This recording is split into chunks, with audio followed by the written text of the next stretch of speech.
Capítulo 379, O Norte 2. Lit podia entender por que sua aparência causara tanta raiva.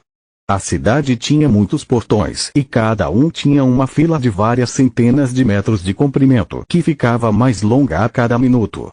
Comerciantes, viajantes e até mesmo residentes tiveram que passar vários cheques para entrar ou sair.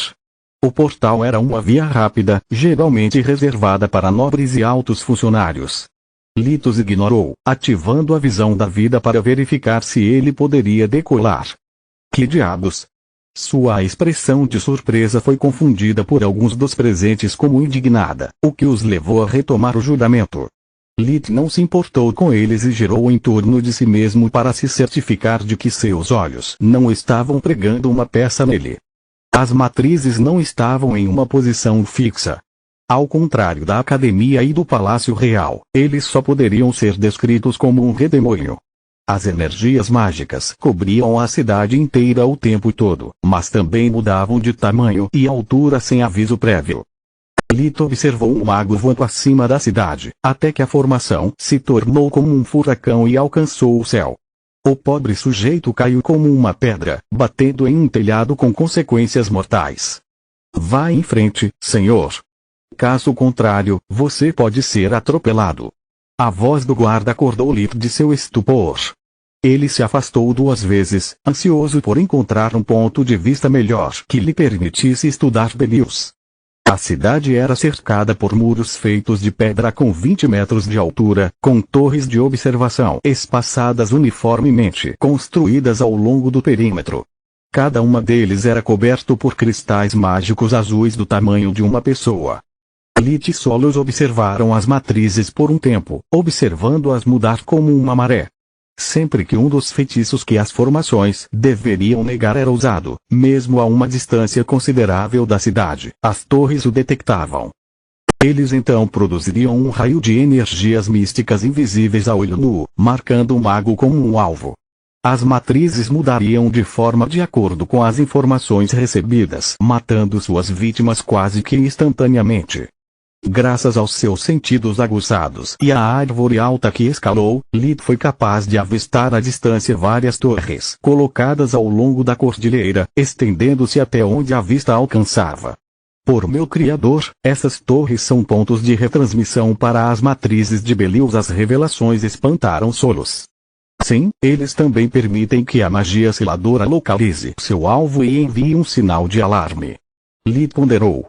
Os cadáveres dos idiotas que vimos tentando contornar a proteção da cidade foram todos imediatamente recolhidos. Ele não tinha ideia do que realmente estava acontecendo, mas ele podia ver um portal e várias figuras humanoides aparecerem onde os invasores haviam caído apenas alguns segundos depois de sua morte.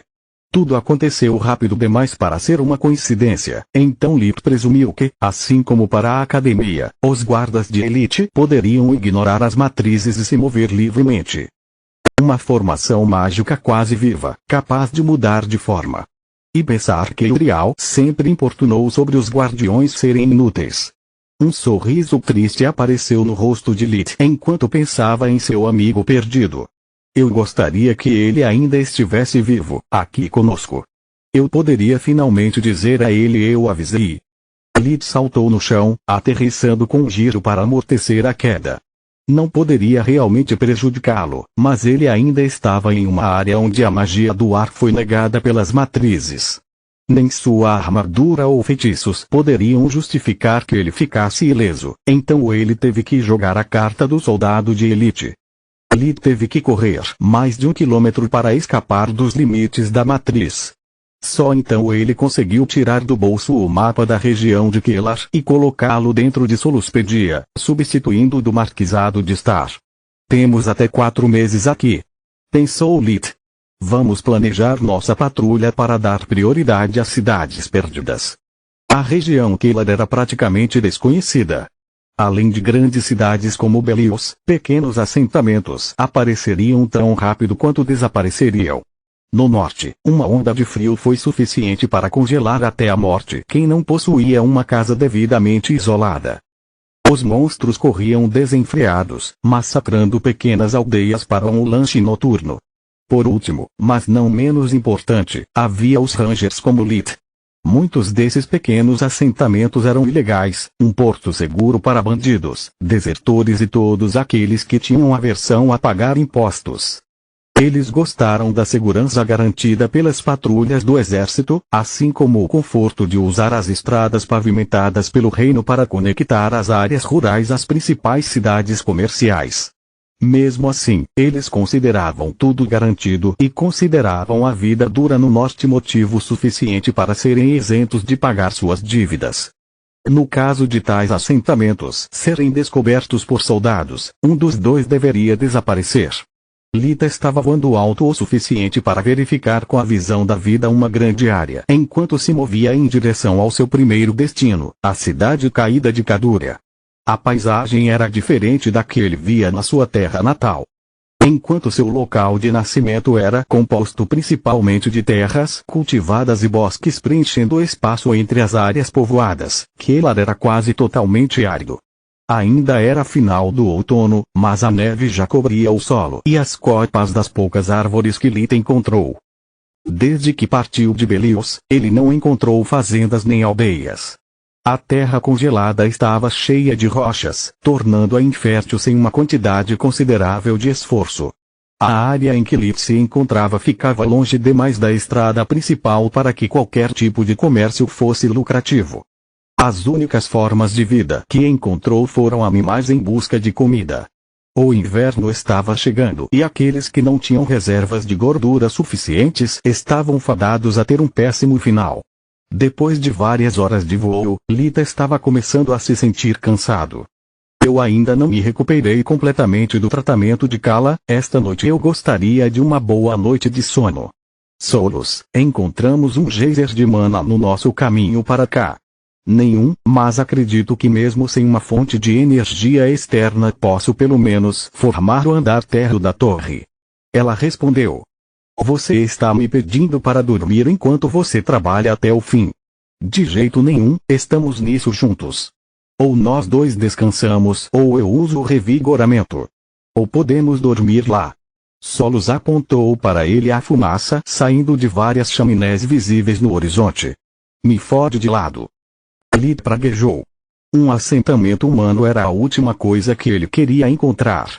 Ele usou o amuleto de comunicação do exército para chamar seu treinador. Ranger Litveren ligando para o Nino, entendido. Alto e claro disse uma voz feminina vinda do outro lado.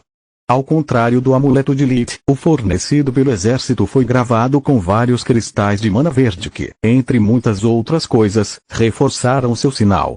As pedras emitiram uma série de flashes, examinando o ambiente. Você merece sua reputação, Ranger Veren. Cobrir tanto terreno em um único dia é louvável. Por favor, me dê um breve relatório de suas descobertas.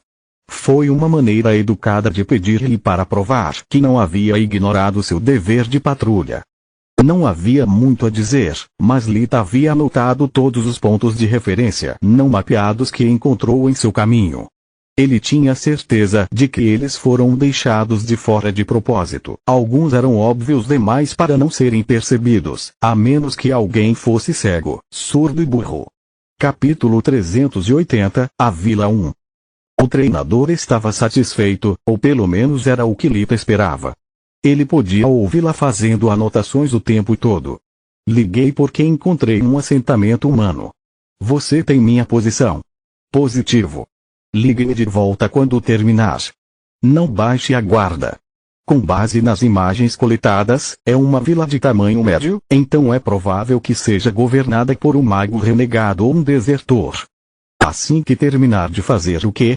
Disse Lit. Se eu descer lá, ou haverá um massacre ou eles vão fugir assim que eu sair.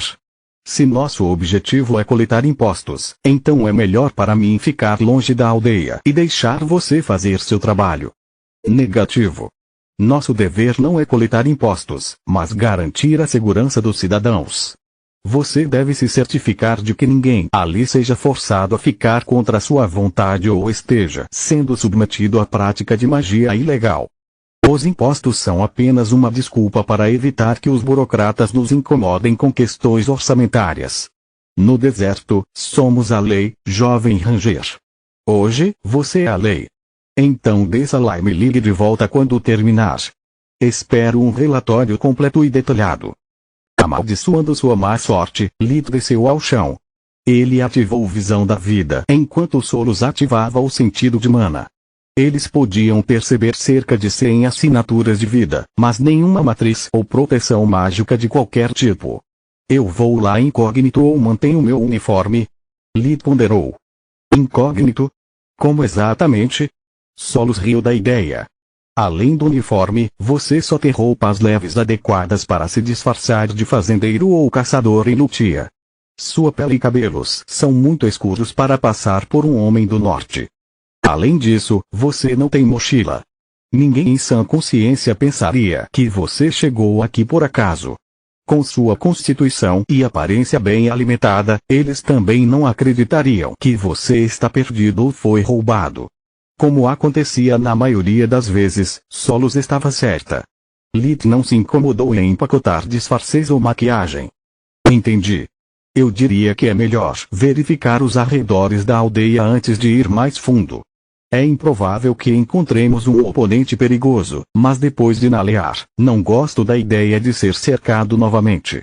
Pensou Lit. Ele ficou surpreso com a falta de vigias.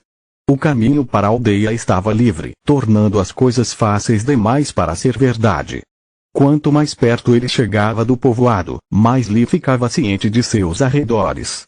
As casas eram feitas de madeira e pareciam sólidas. Lit podia sentir o cheiro de uma nova camada de alcatrão misturada com outras substâncias usadas para preencher as lacunas entre a madeira para isolar o calor e evitar correntes de ar. Duas coisas. Este não é um acampamento improvisado. Foi feito para durar. A falta de guardas não faz sentido. Porque eles não têm medo de monstros famintos ou bestas mágicas invadindo o lugar por comida. 2. Como meu antecessor perdeu tudo isso? Lit parou no momento em que seus olhos pegaram uma anomalia perto do pé esquerdo. Havia um fio de tripa fino alguns centímetros acima do solo. Ele seguiu as duas extremidades, uma de cada vez, descobrindo que estavam amarradas a árvores. Não há um alarme. Ele se concentrou em seu olfato, detectando uma grande quantidade de metal espalhado em conjunto com um cheiro azedo. Lit usou a magia do ar para flutuar acima do solo e, seguindo o cheiro, ele descobriu várias armadilhas, todas revestidas com veneno. Isso deveria ser pimenta da morte. Lit pensou depois de lamber uma substância gordurosa de uma lâmina afiada colocada na altura onde estaria a coxa de um homem comum. É um veneno paralisante dos nervos que mata rapidamente, mas deixa a carne disponível para consumo, pois perde eficácia quando cozida. Dizem que até dá um sabor picante, daí o nome. Isso faz você se perguntar se esses aldeões simpáticos têm gosto por carne humana. Logo Lit entendeu o padrão do fabricante da armadilha.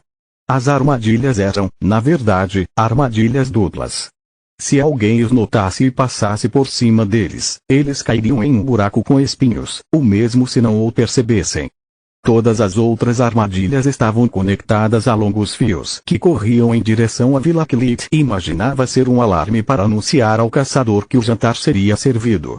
Ele poderia tê-los desativado, mas isso também significaria deixar um rastro de sua passagem que poderia alertar qualquer um que voltasse a vila atrás dele. Quando ele se aproximou o suficiente do assentamento, o assunto se tornou ainda mais sério. A visão da vida viu a última linha de defesa. As armadilhas logo antes da aldeia eram compostas por lâminas envenenadas encantadas. Que diabos é isto? O cenário do massacre da motosserra no Texas? Porque eu sempre tropeço em ninhos de vespas? Lit já havia perdido a paciência. A situação era uma perda de tempo para ele. Ele só queria alcançar as ruínas e aprender com elas o máximo que pudesse. Os aldeões podem apenas estar tentando se defender, respondeu Solos. Além disso, você precisa de méritos para obter acesso aos livros ultrasecretos. Eu entendo que você está cansado e mal-humorado, mas temos que jogar isso pelo livro. A primeira impressão é importante. Um trabalho ruim pode desencadear uma investigação interna e nos atrasar ainda mais. Lit respirou fundo algumas vezes para se acalmar antes de seguir em frente. Ele se lembrou das palavras de seu treinador e comandante. Suas ações seriam investigadas e avaliadas, então ele tinha que ser inteligente. A borda externa hospedava apenas gado e carruagens. As pequenas casas eram na verdade celeiros, galinheiros e estábulos. Esta é uma boa notícia. Mais da metade das forças vitais são animais inofensivos. O estranho é para que eles precisam de todas essas carruagens? Por que eles têm tanto trigo? Não há um único lote de terra cultivada aqui. Pensou Lit. O sol ainda estava por se pôr, mas as atividades diárias já pareciam ter terminado. Todas as forças da vida humana estavam na borda média e interna. Os da orla central pareciam já adormecidos, enquanto as pessoas da orla mais interna estavam reunidas no edifício maior, localizado no centro da cidade. Os prédios da borda do meio eram ainda menores do que os da borda externa e com fechaduras muito melhores. As portas foram trancadas e protegidas com uma corrente pesada. Eles tinham uma chaminé, mas não tinham janelas. A visão de vida revelou dois indivíduos ainda deitados em suas camas. Nesse ponto, Lit não precisava verificar o interior das casas. Todas as peças do quebra-cabeça estavam se encaixando, exceto uma. Sério, como um ranger poderia perder este lugar? De repente, os pontos de referência perdidos no mapa adquiriram um novo significado. Lit caminhou em direção a um homem que estava se aproximando de sua posição, enquanto o solo se recusava a acreditar na conclusão cínica de Lit. Ela deixou a mão direita dele, assumindo a forma líquida para se esgueirar por baixo da porta. Os dois lá dentro eram um menino e uma menina de idade indefinida.